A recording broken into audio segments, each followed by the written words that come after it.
இருப்பீங்க. வருத்தப்பட்டு பாரம் சுமக்கிறவர்களே, நீங்கள் எல்லோரும் என்னிடத்தில் வாருங்கள், நான் உங்களுக்கு இளைப்பாறுதல் தருகிறேன் என்று கர்த்தராகிய இயேசு கிறிஸ்து சொல்லுகிறார். 2000 வருஷத்துக்கு முன்பாக மனிதனாக மனுக்குலத்துல நம்மளை மீட்கும்படியாக இயேசு கிறிஸ்து ஒரு மனிதனாக பிறந்தார். 2000 வருஷத்துக்கு முன்பாக அவர் 33 வருஷம் உயிரோடு கூட இயேசு வாழ்ந்தார். 3 வருஷம் ஊழியம் செய்தார். அவர் ஊழியம் செய்த நாட்களிலே குஷ்டரோகியை சுத்தமாக்கினார், முடவர்களை நடக்க செய்தார், குருடர்களை பார்வடைய செய்தார், சப்பானைகளை நடக்க செய்தார். மரித்த 3 பிணங்களை இயேசு உயிரோடு எழுப்பினார். கூனியா இருந்த 38 வருஷம் கூனியா இருந்தவங்களை இயேசு என்ன பண்ணாரு? அவங்களை நிமர பண்ணினார். இப்படியாய் கூட இயேசு அநேக அற்புதங்களை செய்திருக்கிறார். அந்த ஆண்டவர் இன்றைக்கும் இந்த நாளில உங்களுக்கும் செய்ய வல்லவராய் இருக்கிறார். எங்களுக்கும் அற்புதங்களை செய்திருக்கிறார். நீங்க நினைக்கலாம், இவங்க என்னத்துக்கு இவங்களுக்கு வேற வேலையே இல்ல, எப்ப பார்த்தாலும் இயேசு இயேசுன்றாங்க. அந்த இயேசு தாங்க எங்க வாழ்க்கையை மாத்தினாரு. அந்த இயேசு தாங்க எங்க வாழ்க்கையில ஒரு விடுதலையை கொடுத்தாரு. அந்த இயேசு தான் எங்களுக்கு ஒரு ரட்சிப்பை கொடுத்தாரு. நீங்க மாடி மேல மாடி கட்டலாம், நீங்க பணம் வச்சிருக்கலாம், பொருள் வச்சிருக்கலாம், எல்லாம் வச்சிருக்கலாங்க. ஆனா உங்ககிட்ட நிம்மதி இருக்குதா? உங்ககிட்ட சந்தோஷம் இருக்குதா? உங்ககிட்ட சமாதானம் இருக்குதா? எதை வேணாலும் காசு கொடுத்து வாங்கிடலாம் நீங்க நினைக்கலாங்க. அந்த எண்ணம் இருந்தா உங்களால சமாதானத்தை காசு கொடுத்து வாங்க முடியுமா? சந்தோஷத்தை வாங்க முடியுமா? நிம்மதியை வாங்க முடியுமா? ஒன்றுமே வாங்க முடியாதுங்க. எந்த தேசத்துல எந்த மூலையில போனாலும் சந்தோஷத்தையும் சமாதானத்தையும் வாங்கவே முடியாது. அந்த சந்தோஷத்தையும் சமாதானத்தையும் தருகிறவதா இயேசு. எங்க வாழ்க்கையில சமாதானம் இருக்குது, எங்க வாழ்க்கையில சந்தோஷம் இருக்குது, எங்க வாழ்க்கையில நிம்மதி இருக்குது. உங்க வாழ்க்கைக்கு அது வேண்டுமா? உங்க வாழ்க்கைக்கு அது வேண்டுமா? நீங்க இயேசுவை உங்க உள்ளத்துல ஏற்றுக்கொள்ளுங்க. சொந்த இரட்சகராய் உங்க இருதயத்துல ஏற்றுக்கொள்ளும் பொழுது அந்த இயேசு உங்களையும் மீட்க வல்லவராய் இருக்கிறார். நீங்க நினைக்கலாம், என் வாழ்க்கையில இயேசு என்ன அற்புதத்தை செய்வாரு, நான் கூப்பிட்டா எப்படி வருவாரு?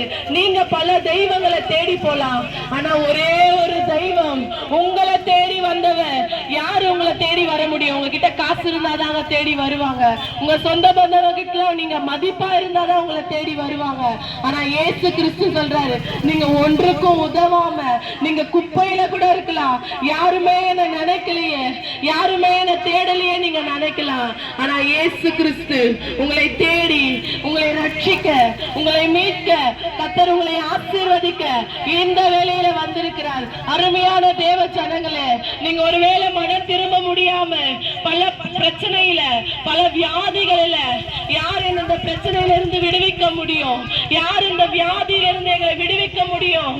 நீங்க இந்த ஒளிபெருக்கு மூலியமா கேட்டுக்கொண்டு இருக்கலாம், யாருமே வரலையே, என் பிரச்சனை எப்படி மாறும் என்ற கண்ணீரோடு கூட நீங்க படுத்து கொண்டு இருக்கலாம்.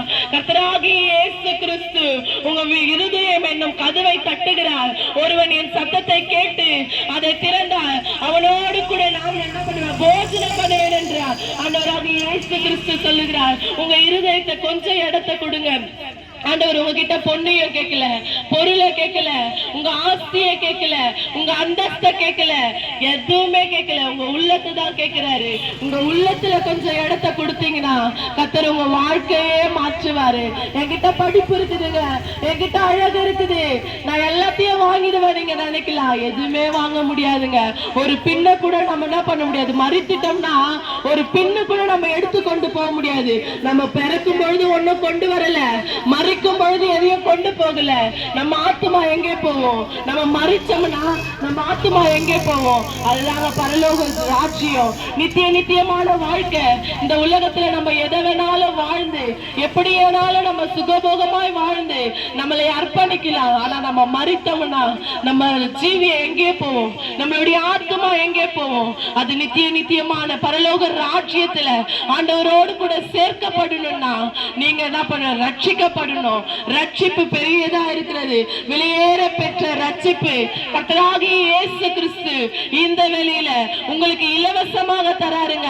எல்லாமே பணம் கொடுத்துதான் வாங்கணும். நீங்க உலகத்துல நீங்க பாத்தீங்கன்னா ஜனத்துக்கு ஜன விரோதம், ராஜ்யத்துக்கு ராஜ்ய விரோதம், கொள்ளை நோய்கள், அநேக பூமி அதிர்ச்சிகள், அநேக அதிர்ச்சியான செய்திகளை தேசத்துல கேள்விப்பட்டு இருக்கிறோம். ஆனா நீங்க என்ன பண்ணணும்? எச்சரிக்கையா இருந்து கர்த்தரை பற்றி கொண்டு கர்த்தரோடு கூட வாழும் பொழுது கர்த்தரை வெயிலிலிருந்து நம்மளுக்கு என்ன பண்ணுவாரு? ஒரு மீட்பை கொடுப்பார்.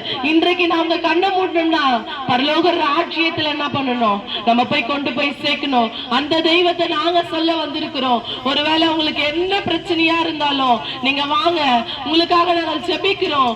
ஜெபிக்கிற வேளையில கர்த்தர் நிச்சயமாகவே உங்க வாழ்க்கையில கர்த்தர் ஒரு அற்புதத்தை செய்ய வல்லவராய் இருக்கிறார். ஆதி அப்போஸ்தலர்கள் செய்த அற்புதங்கள் இன்றைக்கும் இயேசு கிறிஸ்து செய்து கொண்டே இருக்கிறார். அவர் எல்லாவற்றையும் செய்ய அவர் வல்லவராய் இருக்கிறார்.